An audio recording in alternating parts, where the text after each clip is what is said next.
Okay,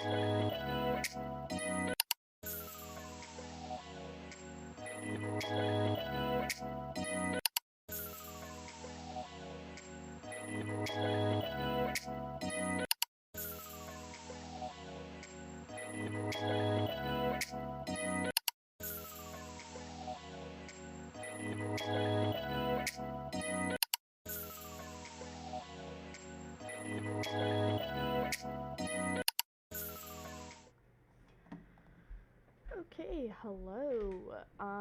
So going to be doing part 4 of I Was a Teenage Exocolonist. Um,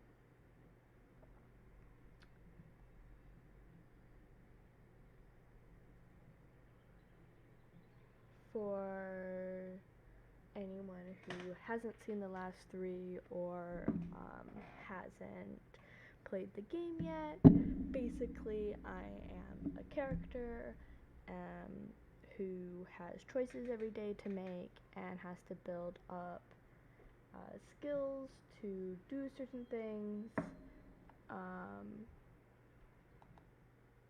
Uh,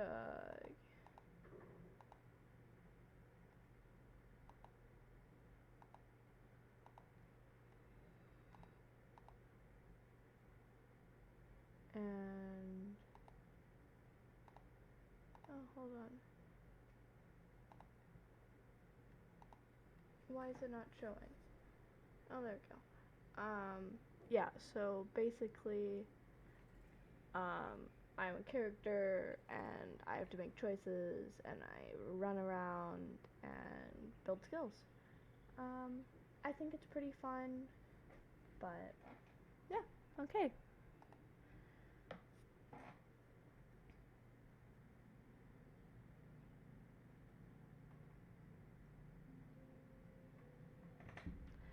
So this is me. This is me right here. This is me. I am really smart and I'm good at engineering.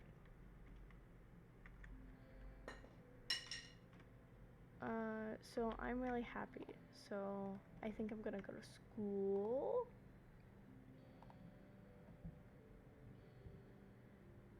Yawn. This is boring.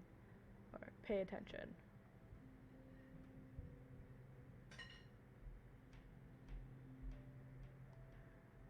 And the hello, welcome children. Chirps, you're standing in the beating heart of the colony. Our ship's nuclear reaction. Don't worry, you're safe. Safety shields from any radiation. My sensors are very sensitive. The power contained in these reactors is enough to sustain the colony for the next 20 years. This should be more than enough time for us to develop an eco-friendly power source such as wind, water, or solar power. You pay close attention to congruences as she explains how the stratospheric was salvaged by the Vertumna group and fitted with an artificial intelligence congruence herself to guide you through the wormhole. The stratospheric was originally built as a vanity project of one of the very richest people on Earth, she explains, but it was never launched and eventually donated to a museum. The Virtuma group pooled their resources to acquire the ship, she continues, funding the retrofit as a colony vessel required contributes from many people, most of whom could not join us for the journey. They're honored by the cryopreserved embryos we carried with us to the stars.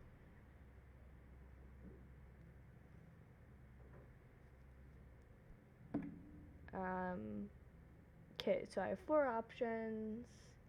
What about the Tech and nano printers? The cryo what nows? What happens if you break down? Just listen.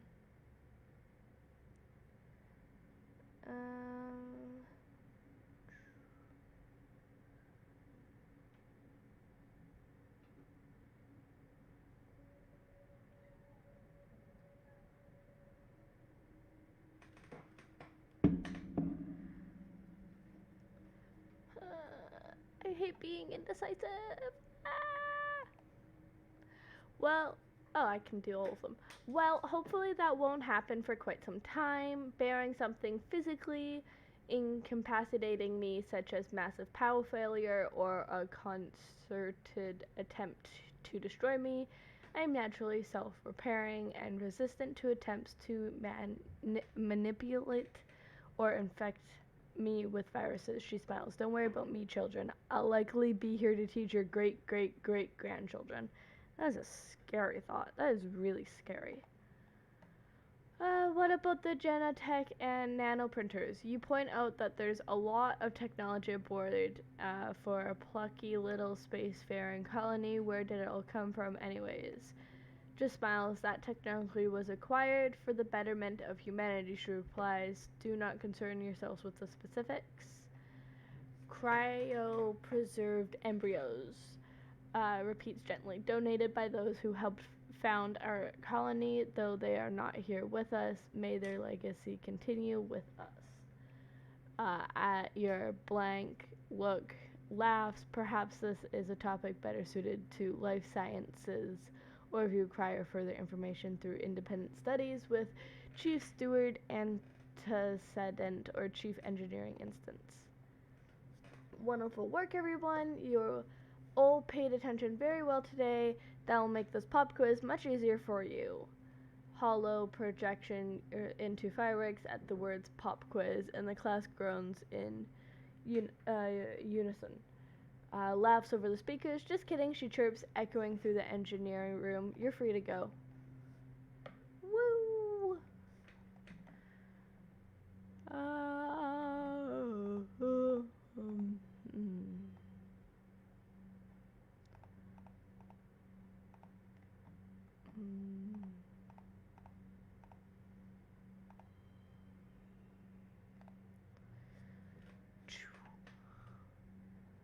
Oh, there's one off. Ba ba ba ba ba ba da ba ba ba ba da ba ba ba. Do. Fun times. Okay, what should I do? We don't like her. She sucks. This is where my parents work. These are my parents.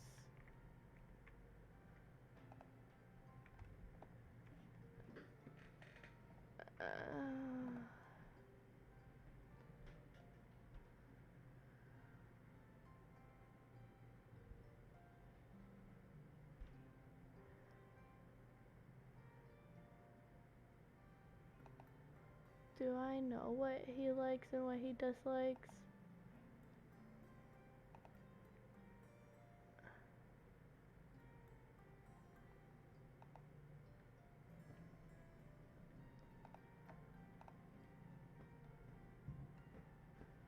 They're so colorful. Woo! Oh.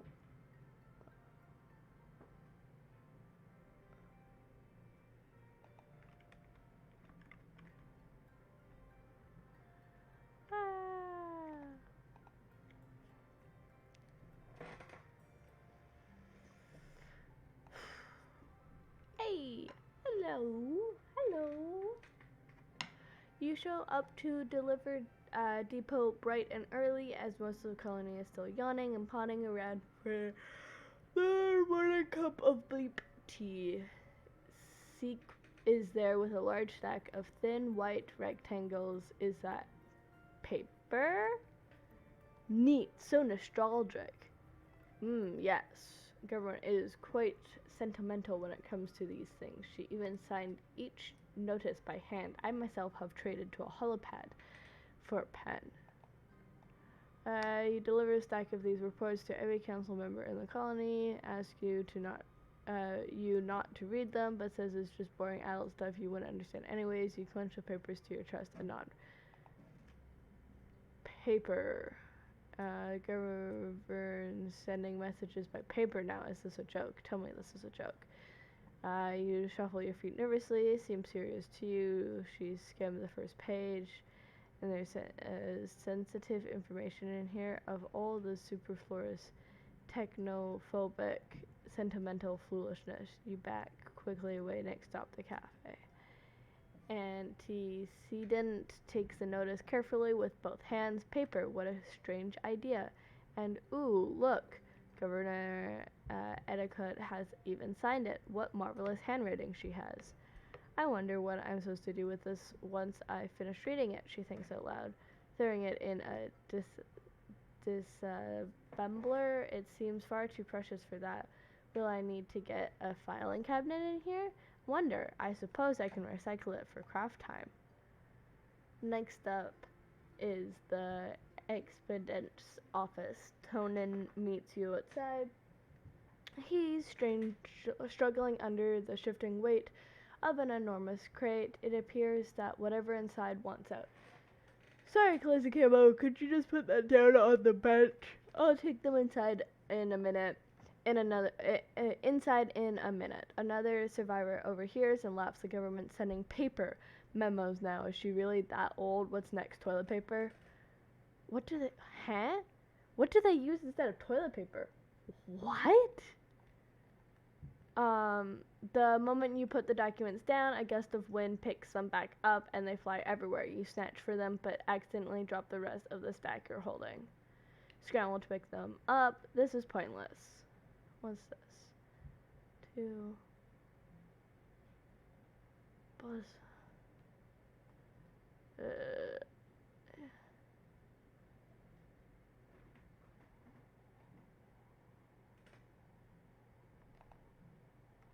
You shove the papers back together, embarrassed at your clumsiness.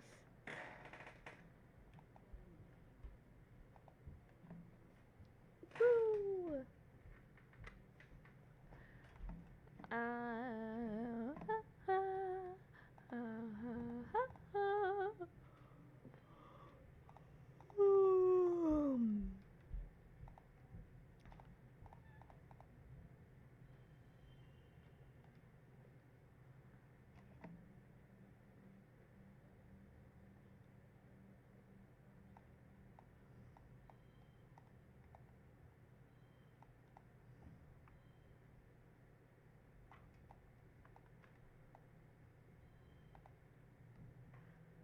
Yay! I got the best score. I got the best score. Woo, woo, woo, woo.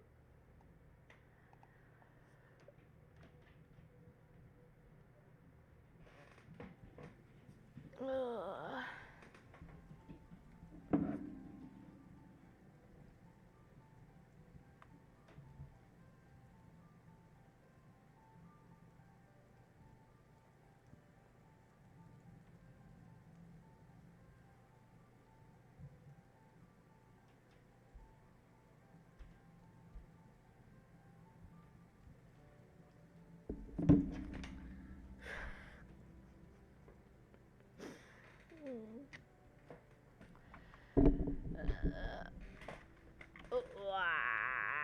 Ooh, log. Look, I found a log. Woo, woo, woo. I found a log. Woo, woo. That's so cool. Woo, woo. Let's get nice and strong. Oh, I can't train. What's my toughness? 18.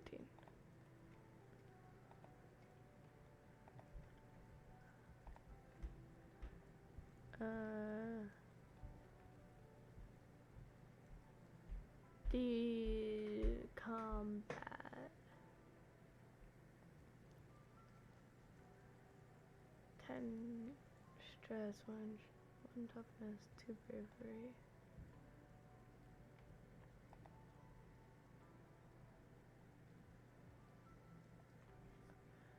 Part of self-defense is training your body so that it can be ready for any situation. The security chief has you running laps, jumping through tires, climbing walls, and sprinting back and forth.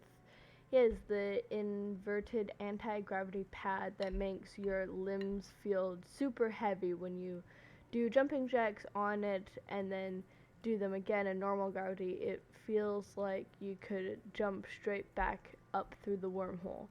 It's exhausting, but not that different than sports ball training. I'm pushing myself too hard is my only option. You're getting stronger every day, but at what cost? You go home every night and soak your aching muscles, hoping that you won't hurt as much in the morning. You feel like you're getting your butt kicked. This is literally what life working feels like. It is terrible. It is so terrible. Oh, okay. Looks like we got a locked one. Let's see. No. 1112.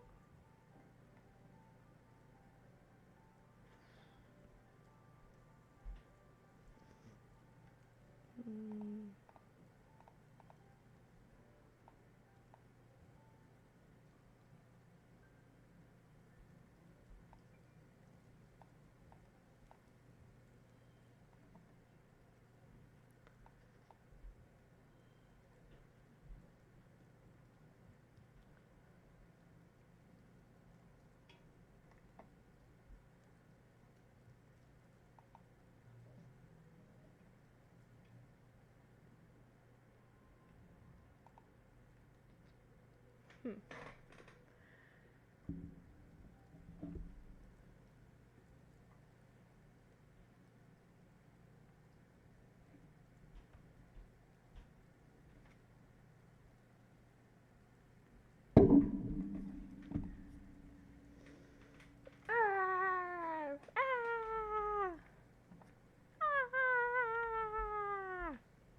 Because this was more of a last minute, didn't really plan it kind of stream, I probably won't stream for that long.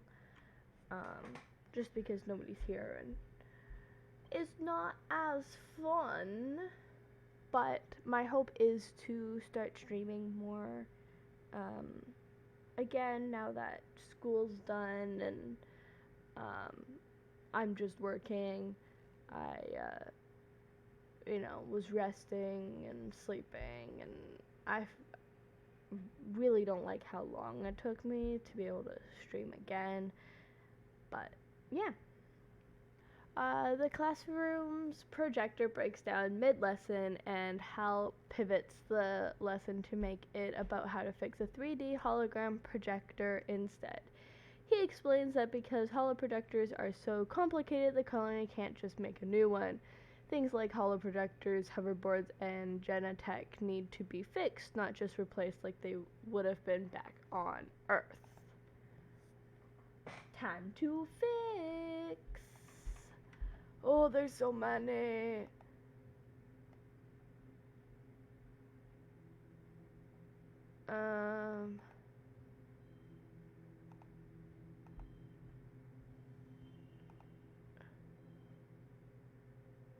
Or do I do 1, 2, 3, 6? Or do I do 1? That seems like the biggest one. Yeah. That was the biggest option.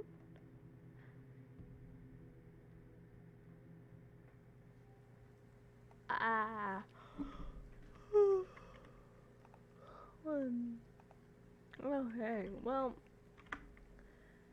I did some of that stuff, and now it's saying,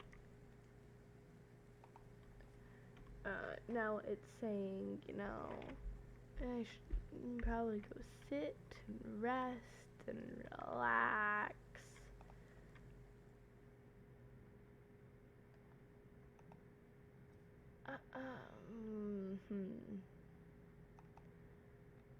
Hey, friendo, Anamani says, I was just gonna get out of here, but you can come with me. I'm gonna play some sports ball.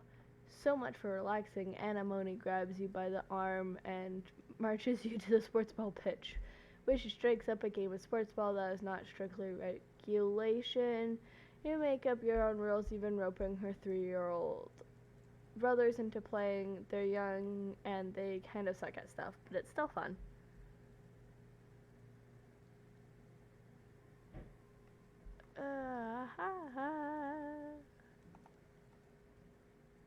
Yeah, I want to keep all my memories. There's a commotion in the square. An expectation vehicle has driven through the gates and is idling in the middle of the square. An unusual sight. People come down from command to investigate. Utopia gets out of the vehicle and trades over to Udicott. I don't know how to pronounce that right.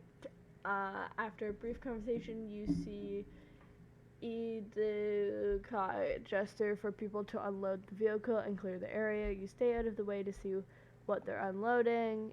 It's a body. Chief survey Tonan's body. Someone quickly covers him with a sheet, but not before the image of his torn open body is sheared into your memory. However he died, it was violent and bloody. You feel a stomach cramp with nausea. What happened? Diaz asks, coming over to crouch around the corner with you. You share that Uncle Tonan is dead, and he stares at the sheet-covered body intensely, as if he could see through it. Did they say how? They never tell us the truth anyways. I'm sure they'll tell us later. Nah. Liars. Nobody will tell the kids what really happened. Did something eat him? Did he get lost or fall off a cliff? Do they even know? Diaz nods, frowning. They don't want us to know about the monsters and other worse stuff. They want us to think everything is fine, but it's not. This planet isn't as nice as they say it is. He shakes his head. They hate that they can't control us. You and Diaz watch the adults carry Uncle Tonan's body away. From the way he's practically vibrating, you can tell Diaz wants to ask more questions about what happened. After a few awkward minutes, he sneaks away without saying anything, probably to try to go take a look at the body. At least Tammy is around to see this, you think. At least they're together now, wherever people go when they die. You watch Utopia bend over to get a hug from Udicott, wiping her eyes as she finally cries. Udicott has never been the most comforting presence in your life, but it seems to help. Utopia will probably be the next chief survivor at 24. She'll be the youngest council member. She was only a toddler when the stratosphere left Earth. Apparently her sharp eye and hoverbike flying skills are the best in expectations. That's so sad. Oh. It's the glow season. Ooh.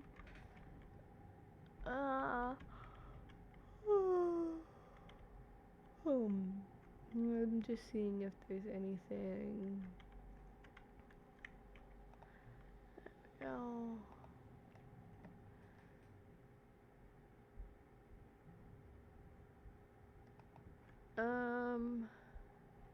Toughness.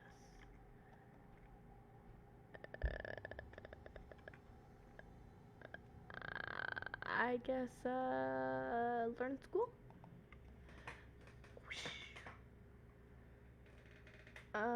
To further your engineering knowledge, you're taking a mini class with Chief Engineer Instance on the construction and maintenance of your holopalms. These devices are engineered bismuth crystals embedded in your palms when you start school. They use the heat and electric current of the human body to power themselves, to talk to each other and connect to the holonet. Congruence, massive repository of information. You can barely remember life before yours. Holopalms were commonplace by the time the Vertuna group first formed on Earth, and the square bismuth is grown in the lab. Instance explains, so that the physical device itself isn't hard to maintain, the difficulty is in the display and touch interface. Instance opens her holopalm, displaying a visual projected screen floating above her palm. As chief engineer, she also has one of the fancier versions that combines with a pair of eyeglasses to to superimpose a projection right onto what she sees. The interface relies on Pulsma Vo-X generators, which requires extremely small components that are impossible to nanoprint. The material will have to be mined from Vertuma itself. Tang raises her hand. Is it possible to hack these devices, she asks. If the biological electronic interface is so thin, is it possible to hack the human body? In a way, we've already begun to hack the human body, Instance replies. What do you call genotech? Everything the body does and is capable of depends on 4 nucleolal bases in different configurations. It's not different than congruence. Human and artificial intelligence are both built from a limited code that are transformed into more by the building. Your genetic enhancements, super hearing and sight, temperature regulation, increased resistance to fear, disease, and fatigue, all presents in the human uh, genome and unlocked by the power of science. The class splits into working groups to explore installing modules onto your holopalm. You and Tangent are in a group together. She begins installing a mod that will let her scan inorganic materials and getting a reading of their chemical compounds. What do? Download your own mod. Try to move your holopalm. I'm gonna download my own mod. Raises an eyebrow, impressed. What module do you choose? Puzzle game, something to help find lost objects, radar speed gun, a bacterial sniffing sensor. I'm gonna say, what? I guess something to help find lost objects. Ding! A portion of Congruence's immense and miraculous intelligence will now be dedicated to making sure you never lose your canteen or sunglasses. Isn't technology great? It depends on who you're asking. That's what I say. It depends on who you're talking to.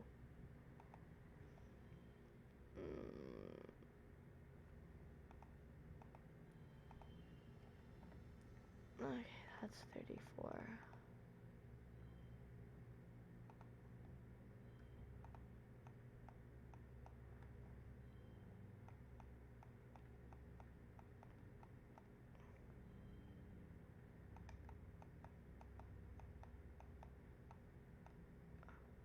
That's 27. Okay, so 6, 6, 5, 2, 2. Or 6, 6, 2.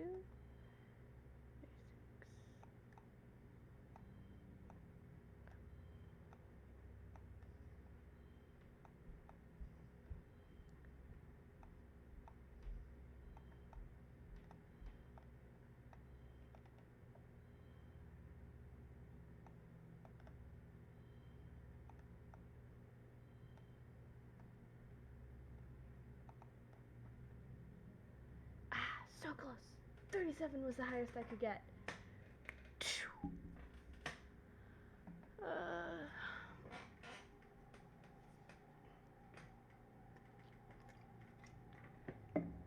It's been a quiet glow, but the grim, surreal darkness of the season reminds you of the last years of violence. As the month wears on, you overhear arguments at dinner, adults worrying that an attack is still coming, and others who think the first one was a fluke. Survivors mention seeing new tracks in the forest, but are shushed so people don't panic. The gates are closed. You drill emergency procedures, filing senselessly from the classroom to the creche to hide under tables, waiting for the sirens to call the all clear.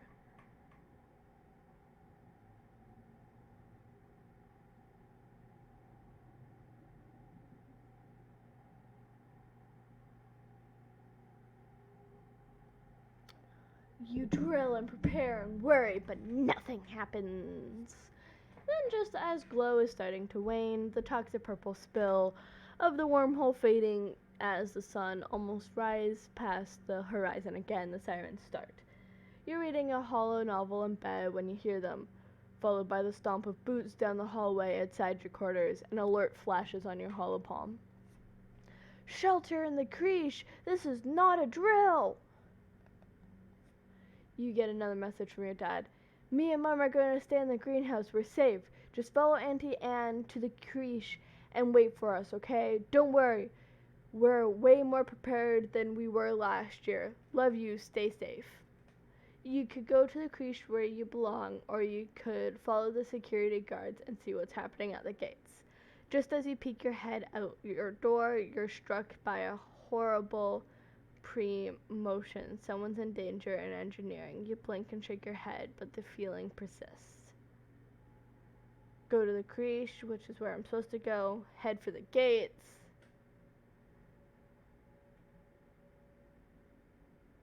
Or go to engineering.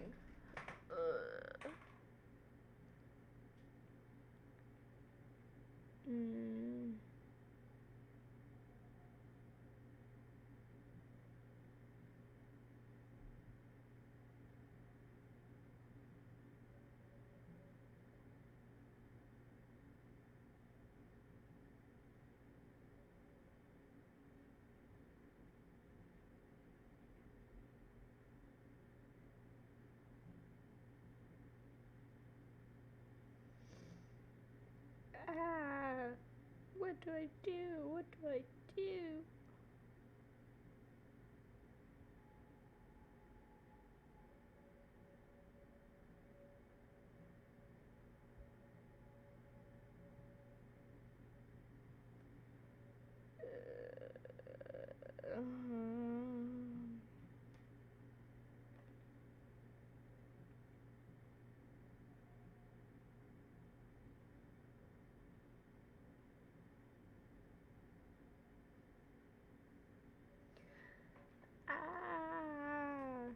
I don't know what to do.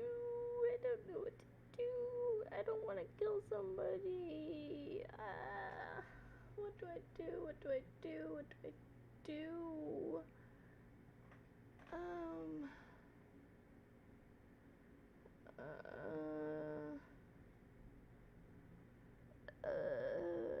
There's nobody to help me.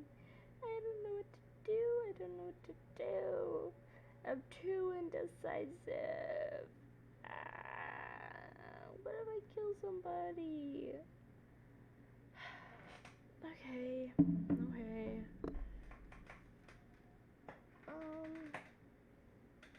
Shoot. I guess I'll go to the creche. You head for the children's creche, even with just the emergency lights on. Your feet could never forget the way. When you get there, you spot Tangent and Diaz huddled together on the beanbag chairs. Diaz is stone-faced as usual, and he's holding Tangent in his arms. You can't remember the last time you saw them this close. Tang must be really scared. You take a seat on a beanbag chair and wait. Other children filter into the room after you. Anemone, her little brothers. No, yet you don't see him, so Cal must be sheltering with your parents in the greenhouse. You hope they're okay. Talk to Diaz and Tang. It's so dumb they won't let us outside. Diaz grumbles. We live here too. We deserve to know what's going on. They're treating us like little kids. I'm not even scared. You search his face for signs. He's lying to sound cool, but his bad mood is sincere. Tangent smacks his arm. Don't be ridiculous, she snaps. They're dangerous animals out there. Tang just shrugs. Nothing scares him. You don't hear much from outside. After a while, the sirens sound all clear, and you all file back to your quarters. Your mom and dad join you right away and give you a big hug and thank you for following their instructions. When things have calmed down, you overhear your parents talking. I'm not going to be the first to congratulate Riet, but all of his defense improves were exactly what we needed. Your mom grumbles. Ugh. He's going to be insecure for the next council meeting. Your dad pats her head. Credit where credit's due. flew Bella, he says, and she smiles despite herself. It could have been worse. Your mom nods, and they both sit in silence before your dad speaks again. Poor Hal, he says. What a way to go. Professor Hal? Your parents startle. Hey, Pumpkinhead, your dad says. Yeah, they're going to announce it in a few hours after everyone's had a chance to come down. He didn't make it. What happened? Don't worry about that, your mom replies, shooting your dad a look to keep him from talking. It's adult stuff, okay? You guys won't be able to go in the engineering wing for a little bit. Not until it's decontaminated. You curl up quietly to think. Professor Hal can't just die. Can't just be gone. He's your teacher. And the engineering wing is where you take classes. You can't imagine something bad happening in such a safe place. You fall asleep thinking for sure there's been some mistake. Where am I supposed to learn school now? Ooh, look. I'm a year older. Ooh. 11. Okay, 1 toughness, 4 perception, 3 animal, 8 combat, 11 reasoning, 11 organizing, 21 engineering. Damn.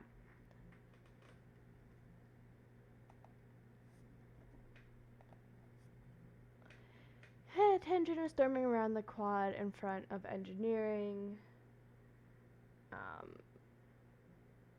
Checking notes on her hollow palm, gesturing and grunting in frustration. Ugh, this is the worst. What's the matter? I can't possibly, she says, her voice cracking. She seems too upset to even explain it. Professor Hal. She tries again. Hal. He was helping me with this physics chapter, and now she throws her hands in the air, virtual hollow palm screens flying everywhere. I can't understand this without him. This is impossible, she chokes out. Why did he have to die?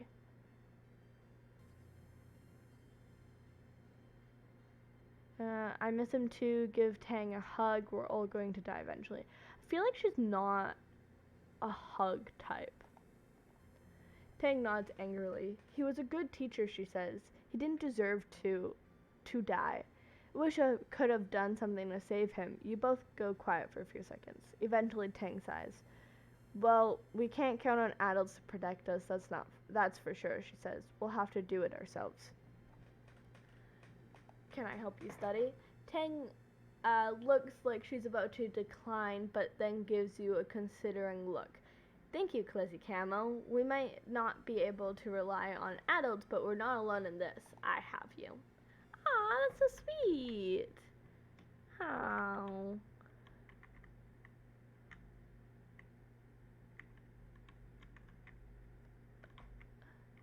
Does anybody want to talk to me? No.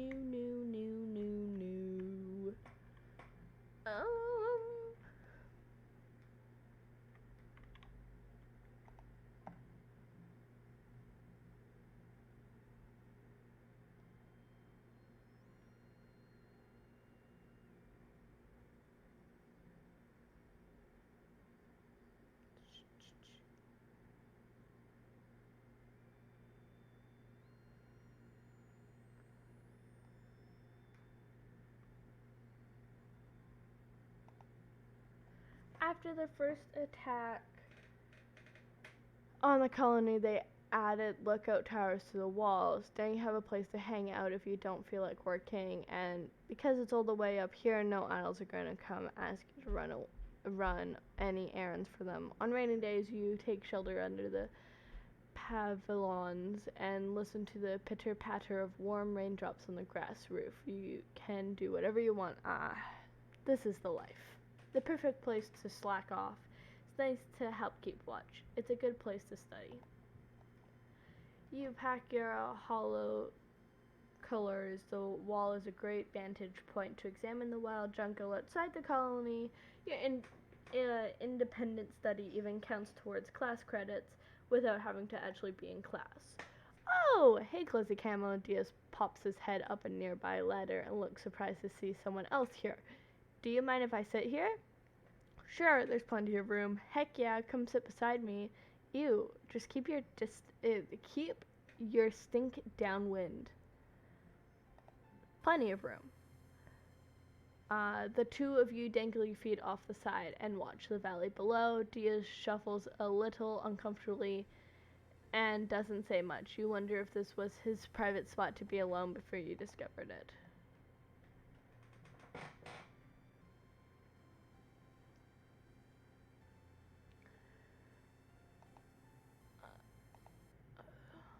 You wake up from your latest recurring dream, a monster crashing the colony gates and stampeding through the square. You try different strategies every night. This time you run away from it and hide. Worked out a lot better than the dreams where you try to fight it. When you wake up, there are tears drying on your face. It felt real enough that for a moment you just lie in bed with your eyes closed and try to calm your breathing. You barely rub your eyes and surprise! Oh, it's your birthday. Your dad leaps onto your bed and gives you a big cuddle. Happy birthday, little tomato head. 12 years old. Whoa. Can you believe it? No, your mom answers for you, laughing as she hands you your present. I was just yesterday. Antecedent was showing me how to change your diapers. Because it's your birthday, your parents have brought in food from the canteen so you can all eat together on your bed. As you stuff your face with savoury tofu chunks, you open your present. Which one is your favorite?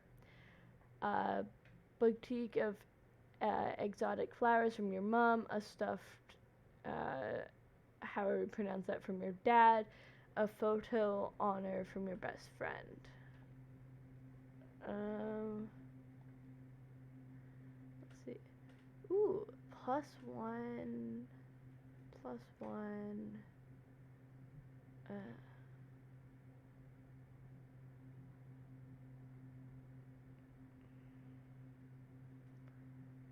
feel like I would like a stuffy. I taught the narrow printer the pattern based off the picture from Expectations, your dad says, watching you play with it. They call it a spectroputter, he continues. See, it looks like it's wearing glasses on top of its 5 eyes. They said that's because its lenses are outside of its eyeballs. Isn't that wild? Nothing like that on Earth. Don't, like, lizards or something have that? I swear lizards have that. As your dad clears away wrapping paper and the dishes from breakfast, your mom folds her hands on the table and gives you a serious look. Uh-oh. So, she says, we've been here for 2 years now. I know your dad and I have always said you're in charge of your schedule, but we've been keeping an eye on you. A loving eye, your dad interjects, stuffing wrapping paper into the recycling pickup bin. A trusting, gentle eye. Professor Hal used to tell us all the time about how hard you're trying in school, your mom continues. That's great, your dad and I are really proud of you. Working might seem fun and grown up when you're a kid, but if you want to do more than manual labor, you'll need some book smarts too. Your dad joins you again. So, it's time to start thinking about how you're going to contribute to the colony when you're older. At the look on your face, he laughs. Don't worry, we're not going to make you get a job right away. We're just asking, what do you want to do when you grow up? A farmer like you two, I can't do because I don't have biology. A teacher like Professor Howe, that could be fun. A parent with like 10 kids, that sounds terrible. Captain of the sports ball team, a famous idol, a monster hunter, governor. Do I have to decide? I'm thinking a teacher. I kind of want to do the engineering, but engineering isn't an option. So I guess a teacher.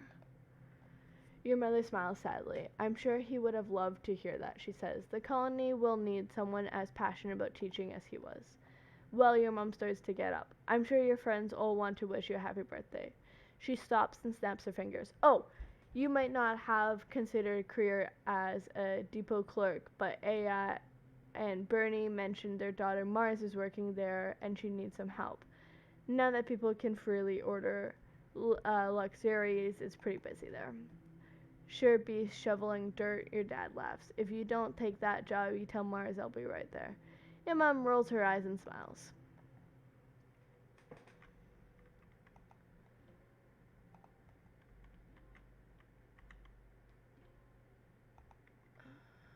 Diaz is sitting in the grass near the big gates that lead out to the jungle. He just staring out into nothingness and picking abstinent at the weeds. He pretends not to notice as you approach. He shifts uncomfortably as you sit, but doesn't say anything. You both just hang out, saying and doing nothing. You're starting to wonder if Diaz will ever acknowledge you when he says, "Ugh, I've got to go." As he starts down the hill, he pauses and says, "This is a good spot. I'll probably come back here tomorrow." Oh, maybe he'd be my friend? Maybe he'd be my friend?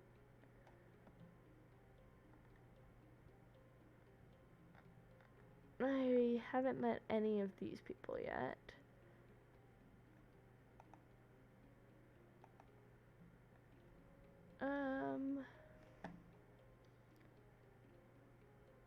I don't like her.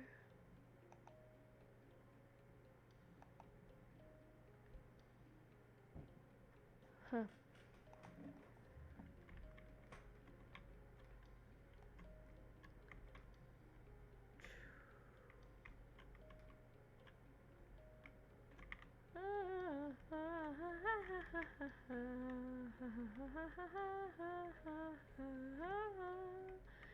Is the truth is natural, everything satisfactual.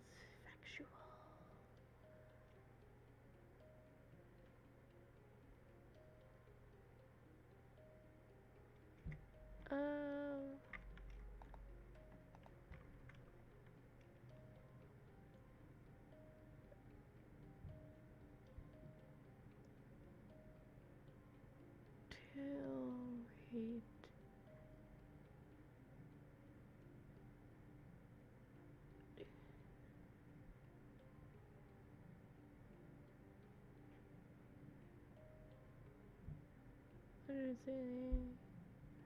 What engineering to reasoning.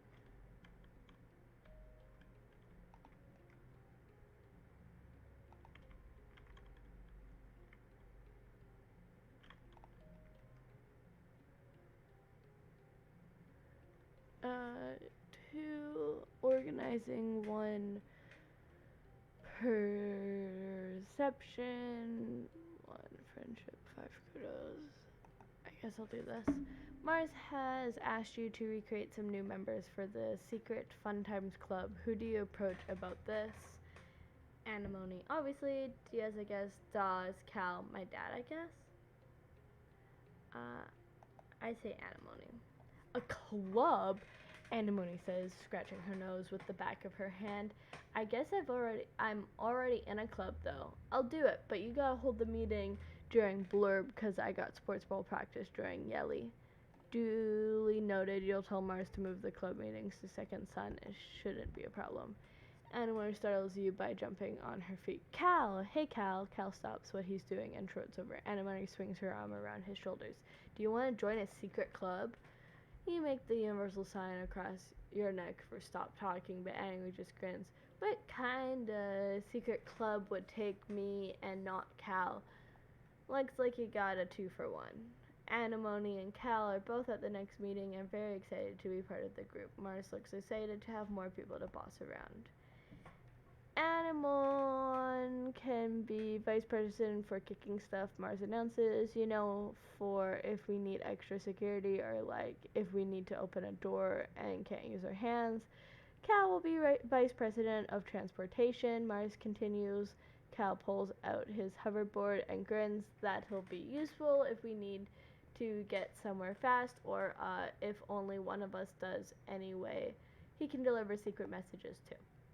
Mars makes them raise their hand. Do you promise to always be cool kids and do fun stuff together and never tell any adults about the secret Fun Times Club?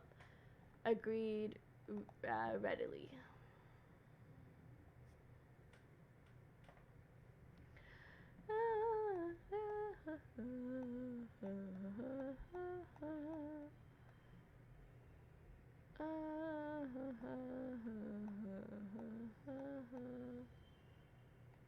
It's 26. See, the problem is it's...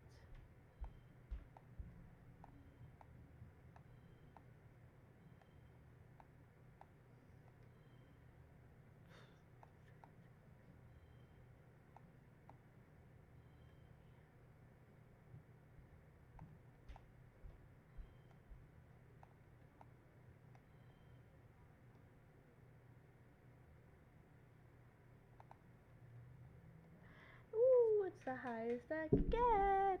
Do do do. Woo woo. Okay. Well, my throat is starting to get sore, and I'm getting a little bored as, you know, I'm talking to myself.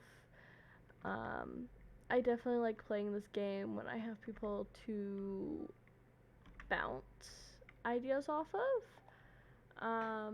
So for anybody in the future who watches this video, I say thank you.